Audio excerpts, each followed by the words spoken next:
안녕하세요, 여러분. 디딤 영상 네 번째 시간입니다. 오늘은 중복 조합에 대해서 알아볼 건데요. 선생님이 중복 조합은 별표부터 하고 시작하고 싶어요. 별표를 선생님 3개 했지만 사실 마음속으로는 100만 개 하고 싶은 단원 중에 하나고요. 학교 시험에서도 여기가 좀 어렵고 복잡하게 출제되기도 하는데 수능에서 진짜 변별 문항으로 많이 출제되는 단원입니다. 그래서 여러분이 중복 조합을 잘 정복하실 수 있다면 수능에서 확률과 통계도 고득점을 할 수 있는 되게 주요한 단원이기 때문에 선생님이 조금 강조를 하고 싶습니다. 대신 이 중복 조합은 조금 시작할 때 이해하기가 어려워요. 근데 처음에만 이해를 잘하면 또 굉장히 쉬운 단원 중에 하나입니다. 그래서 오늘은 이해를 반드시 하고 가겠다는 목표를 가지고 이 영상을 들어주셨으면 좋겠고요. 혹시 나는 한 번에 이해가 잘 안 된다. 그럼 영상을 반복해서 돌려보실 수 있는 거 아시죠? 그래서 반드시 이해하고 문제를 해결해 보도록 하겠습니다. 자, 중복조합을 뜻하는 영어 단어가 굉장히 여러 개가 있는데요. 보통은 말 그대로 중복이고 조합이니까 조합은 컨비네이션이었죠. 그래서 중복을 해서 조합을 하는 거니까 보통 영어로는 combination with repetition 이라고 하더라고요. 그런데 사실 그거를 쓴다면 다시 C라는 기호를 써야 될 수도 있는 거잖아요. 그래서 애매하죠. 근데 중복조합의 가장 대표적인 문항이 뒤에 예제 1번에 나오는데 동차곱이라고 부르는 호모지니어스 프로덕트라는 문제가 있습니다. 이게 중복조합의 가장 대표적인 문제예요. 우리 교과서에서는 예제 1번, 20쪽의 예제 1번에 나오거든요. 그거의 첫 번째 단어인 H, 동질의라는 단어, 호모지니어스의 앞글자 H를 따서 중복조합은 H라는 기호를 쓰기로 약속을 했습니다. 이건 뭐 약속이니까 여러분이 그냥 그러려니 하시면 되겠죠. 중복조합을 제대로 이해하기 위해서는 여러분이 식당에 가서 메뉴를 주문하는 상황을 생각해 보시면 가장 쉽기 때문에 선생님은 그 예시로 들어 드릴 거고요. 교과서에서는 뭐 혈액형이라든지 또 다른 예시가 나와 있으니까 그것도 여러분이 찬찬히 읽어 보시기를 추천드립니다. 우선 선생님은 요 예시로 가보겠습니다. 피자, 치킨, 햄버거. 메뉴는 총 3가지가 있다고 해볼게요. 그 중에서 중복이 허용이 돼요. 왜냐면 나도 피자 먹고 싶은데 옆에 친구도 피자 먹을 수 있잖아요. 그래서 중복을 허용하도록 하겠습니다. 총 5개의 메뉴를 선택하는 상황이라고 해볼게요. 그러니까 다시 말하면 친구들 총 5명이 가가지고 메뉴 3개 중에서 시키고 그거를 주문서로 작성한다라고 생각해 보시면 제일 좋을 것 같아요. 요거를 기호로는 어떻게 생각할 거냐면요. 피자, 치킨, 햄버거 서로 다른 메뉴 3가지 중에 중복을 허락했고요. 그중에 5개를 선택하는 거잖아요. 이 선택하는 걸 뒤로 보내시면 됩니다. 중복이 허용되는 걸 앞에다 쓰시면 되고요. 그래서 기호로는 서로 다른 3개 중에 중복을 허락하여 5개를 선택하는 방법의 수는 이렇게 나타내기로 약속을 했어요. 좋아요. 기호는 그렇다 치고. 그러면 이제 상황을 이해해 보도록 하겠습니다. 상황은 사실 여러 가지로 생각할 수 있는데요. 여러분이 이거 메뉴를 어떻게 주문하느냐의 문제인 거잖아요.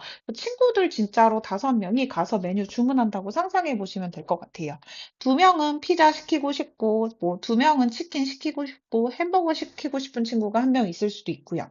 뭐 피자 1명, 치킨 3명, 햄버거 1명일 수도 있겠죠. 다시 말하면 이건 어떤 느낌이냐면요. 피자랑 치킨, 햄버거 합쳐서 총 5개의 메뉴를 주문하는 거니까 메뉴의 개수 5가지. 그 다음에 피자랑 치킨을 구분할 수 있는 요거, 메뉴의 구분선 있죠. 요거를 짝대기로 표현하도록 하겠습니다. 요 짝대기 2개를 일렬로 배열하는 방법의 수나 마찬가지라고 생각하시면 돼요. 그럼 여러분, 거꾸로도 한번 생각해 볼까요? 어떻게 생각할 거냐면, 만약에 이렇게 표시가 돼 있어요. 그럼 이거는 맨 앞에 거는 피자인 거 아시죠? 피자 몇 개? 그쵸. 피자 1개. 그 다음에 이거 피자 치킨 나누는 짝대기, 이건 치킨 햄버거 놔두는 짝대기인데 여기 가운데 없다는 얘기는 치킨을 시켰다는 거예요? 안 시켰다는 거예요? 안 시켰구나. 대신 햄버거를 몇 개 시킨 거예요? 그쵸. 4개나 시킨 거죠. 그래서 이렇게 생각하실 수 있을 것 같아요. 이거는 피자 1개, 치킨 빵 개, 햄버거 4개를 시키는 경우의 수구나. 그 다음에 이렇게 짝대기가 앞에 몰려 있다는 얘기는 피자도 없고 햄버거, 치킨도 없다는 거죠. 그쵸? 그래서 피자, 치킨은 둘 다 안 시켰고 햄버거만 5개 시키는 경우를 이렇게 표현할 수 있겠구나. 빵개 5개. 이렇게 표현하는 게 가능하겠구나. 라는 생각을 하실 수 있습니다. 그렇다면 이건 정확하게 어떤 얘기가 되냐면요.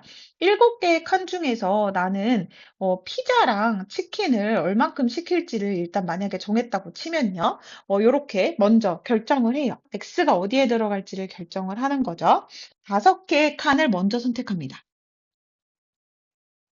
그다음에 그럼 이거 5개가 선택이 되면요. 나머지 막대기는 자동 배열되는 거 아시죠?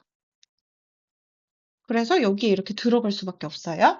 그러면 3HO는 어떻게 계산하는 문제랑 똑같아졌냐면 7개의 서로 다른 칸 중에서 메뉴 5개가 들어갈 칸을 고르는 그런 문제랑 완벽하게 동일해집니다.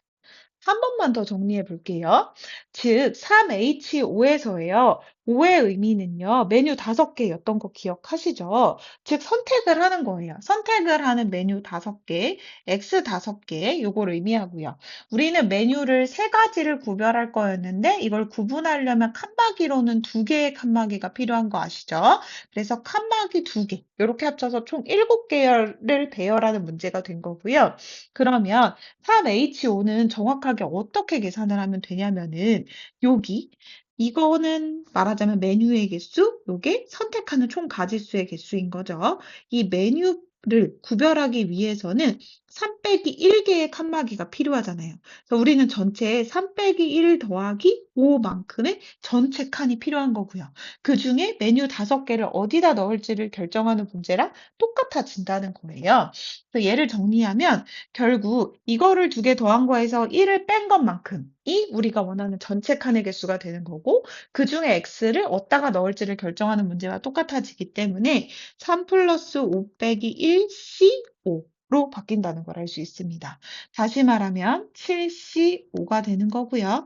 7C5는 7C2로 바꿀 수 있는 거 아시죠? 이거 계산 어떻게 했었어요? 7부터 거꾸로 2개를 2부터 거꾸로 2개로 이렇게 나눠서 계산했던 거 기억하시죠?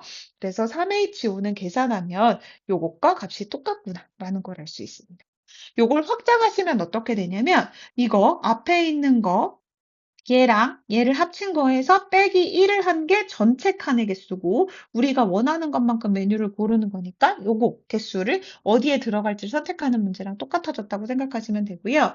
n 플러스 r 빼기 1 c r 요렇게 바꿔서 계산할 수 있음이 일반적으로 알려져 있어요. 복잡하죠?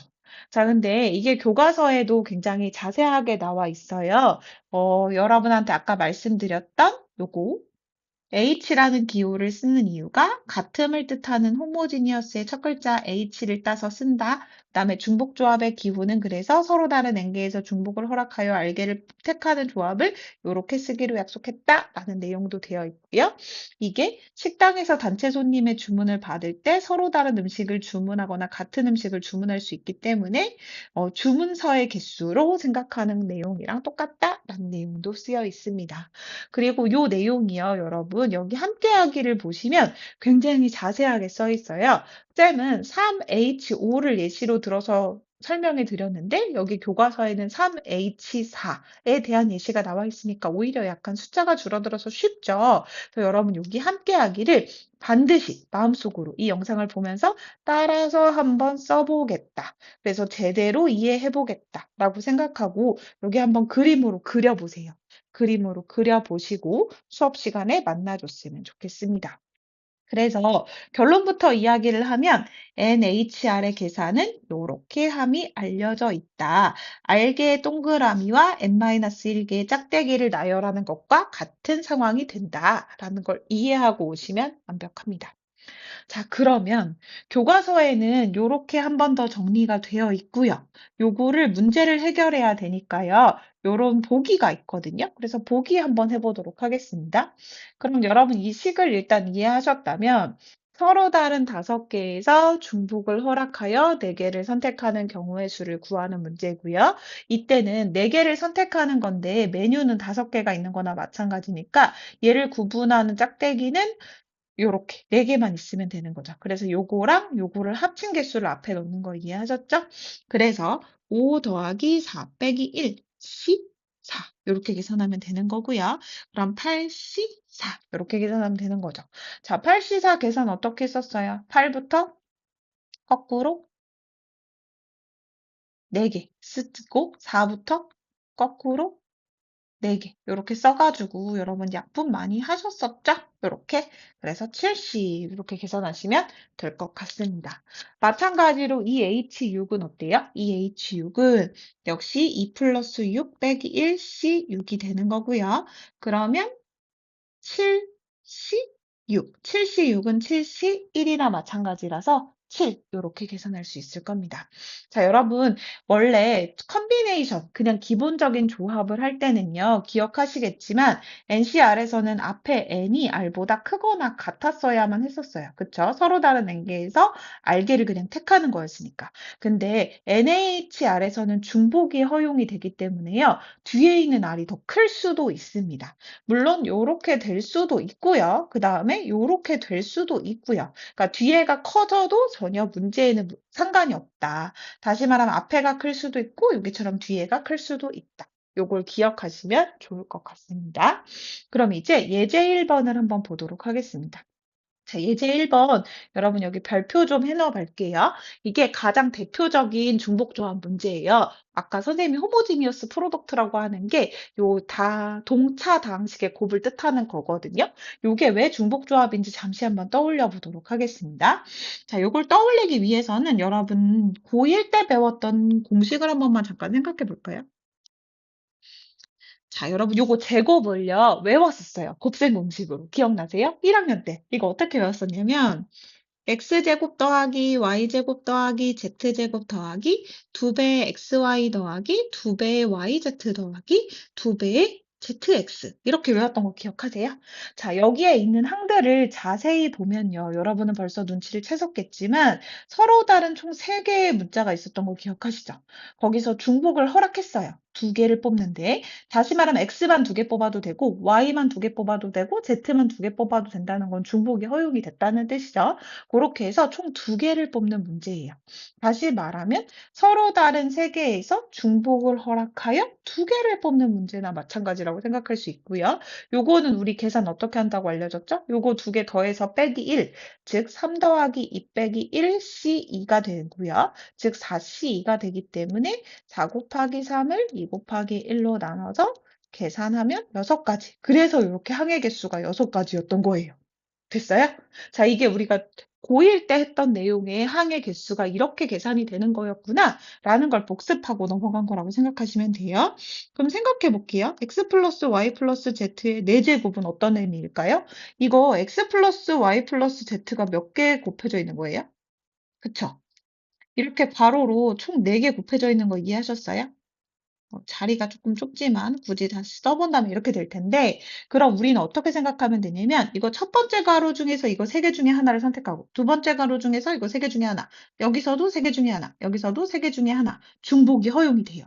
그래서 모두 다 x를 만약에 여러분이 뽑는다면 x 4제곱이 되는 거고 모두 다 z를 뽑는다면 z 4제곱이 되는 거죠. 그다음에 그것만 가능한 게 아니라 x 2개 뽑고 y 뽑고 z 뽑으면 x제곱의 yz라는 항이 되는 거죠. 다시 말하면 여러분이 뽑을 수 있는 서로 다른 종류의 가지수는 총 3개가 있는 거고요. 중복이 지금 허용이 됐고요. x만 4개 뽑는 이런 중복이 허용이 됐고 총 4개를 뽑는 경우의 수라고 생각하시면 돼요. 그래서 이 문제만 이해를 하셨다면 여러분은 바로 이 문제를 이렇게 바꿀 수 있습니다. 서로 다른 3가지 중에서 중복을 허락하여 4개를 뽑는 그걸 구하는 문제구나.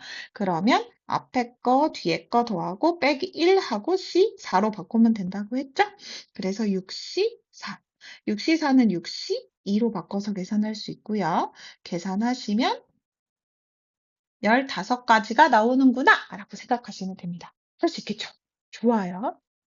자, 그다음에 다른 문제들은 교과서 수업 시간에 풀어보고요. 예제 2번 있죠? 예제 2번. 여기다 선생님 진짜 별표 한 100만 개 하고 싶습니다.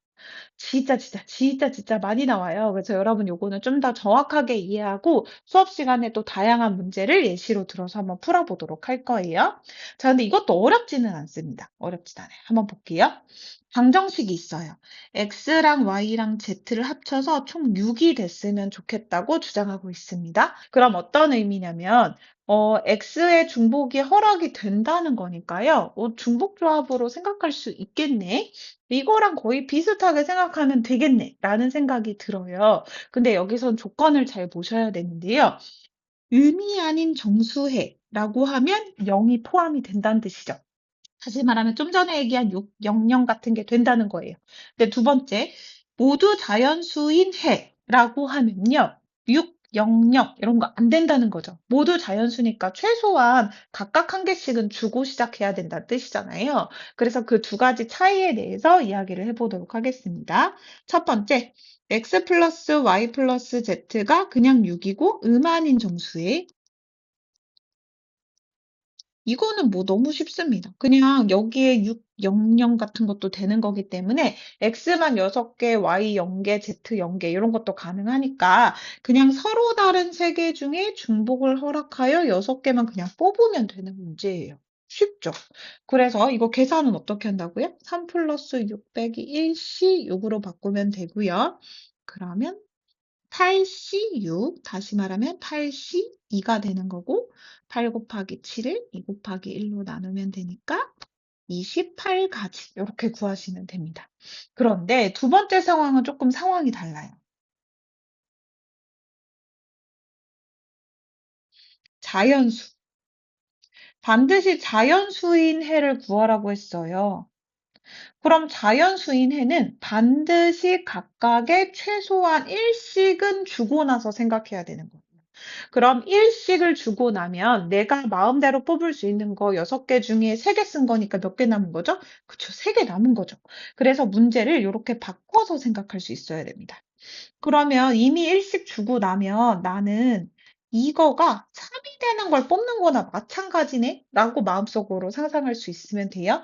그럼 문제를 이렇게 바꿔놓고 생각하면 어떻게 되겠어요? 이제 300도 가능한 거죠. 그쵸? 이미 여기서 하나씩 뽑았기 때문에. 그래서 서로 다른 세 개 중에 중복을 허락하여 세 개를 뽑는 문제나 똑같아졌고요. 그래서 이렇게 계산할 수 있고요. 이런 식으로 계산하실 수 있을 겁니다. 자, 대표적인 문제는 다 풀어봤고요. 수업 시간에 다양한 응용 문제 해결해 보도록 할게요. 수고하셨어요. 안녕.